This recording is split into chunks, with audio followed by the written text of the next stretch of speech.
one of the absolutely pathologic situations for any animal or human is to be able to access repeated dopamine surges without effort or any pursuit that's self-directed or that's directed, I should say. So for instance, cocaine, a drug which potently increases dopamine, or methamphetamine, which potently increases methamphetamine, but doesn't require any sort of adaptive action pursuit except to acquire the drug and spend money on it. No sacrifice. So what ends up happening is the circuit that gets rewarded is only the drug-seeking behavior, and no other behavior will give the kind of potent dopamine release that cocaine or methamphetamine will, which is why they are so pernicious.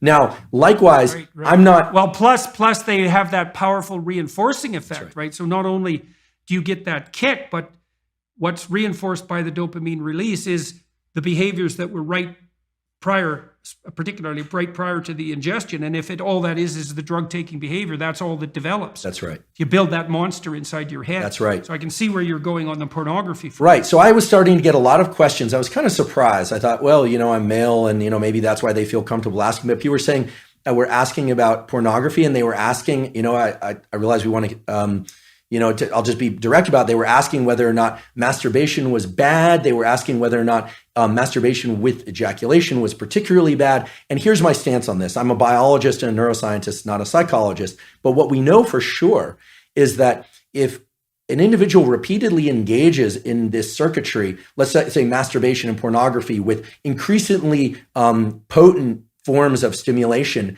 that are on a screen, a couple of things happen. First of all, what's being reinforced? What's being reinforced is a high dopaminergic response to watching other people engage in sexual behavior, which is very different than being in a first-person sexual experience. Okay? So right there, that what's being reinforced is not actually any kind of improvement in communication skills. It's voyeurism. And as these questions started to come in more and more, I started to realize there was a lot of kind of undertones of people talking about fear of or experience with sexual dysfunction that clearly pornography can lead to. And here I'm specifically talking about males. I actually don't know the literature on females. So here I'm talking about... Females don't use visual pornography to the same degree. I see. They use literary pornography. I see.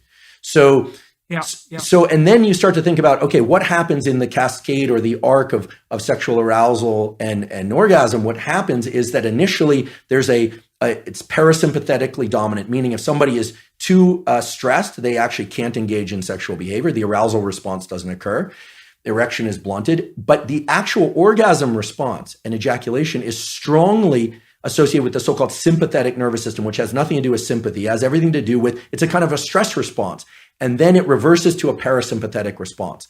And a hormone called prolactin increases dramatically after ejaculation in males. What does that do? That blunts dopamine release and testosterone for a very long period of time, which makes sense if pair bonding and sort of, in our species anywhere, there's this idea that then other molecules would be exchanged with partners, pair bonding, potential for raising mates, etc. Without getting into a huge discussion about that, the point is this.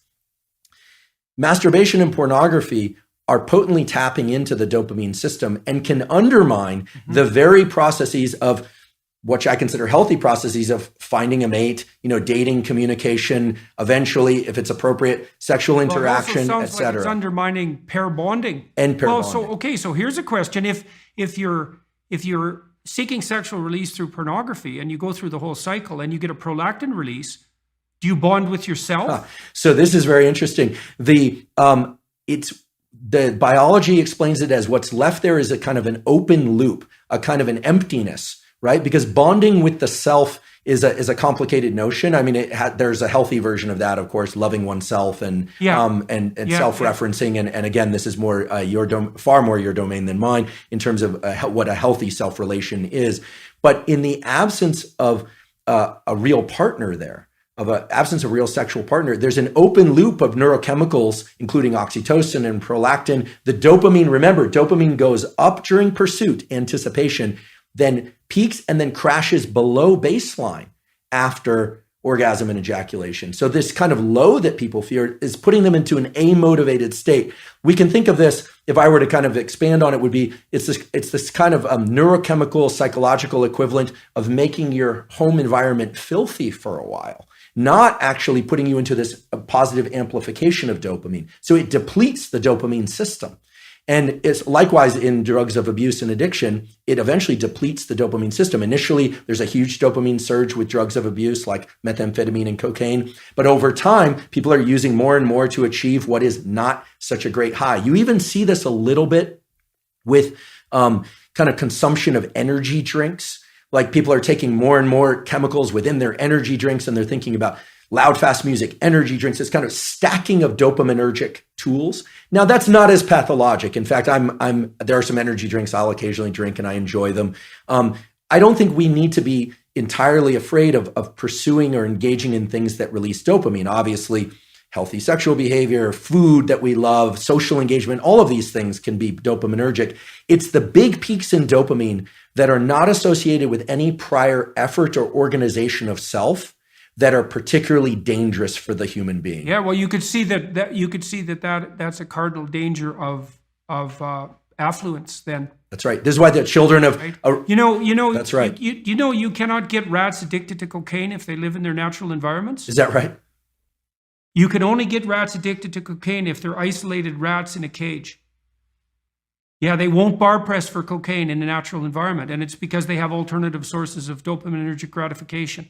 Very interesting. So, it's very interesting. Yeah, the children of very wealthy people who are overindulged, I've seen that many times, many times, and it is a very sad sight. Well, they're not optimally deprived, eh? And that issue of optimal deprivation, that's a killer issue for an affluent society. We're going to have to stop because it's been more than an hour and a half.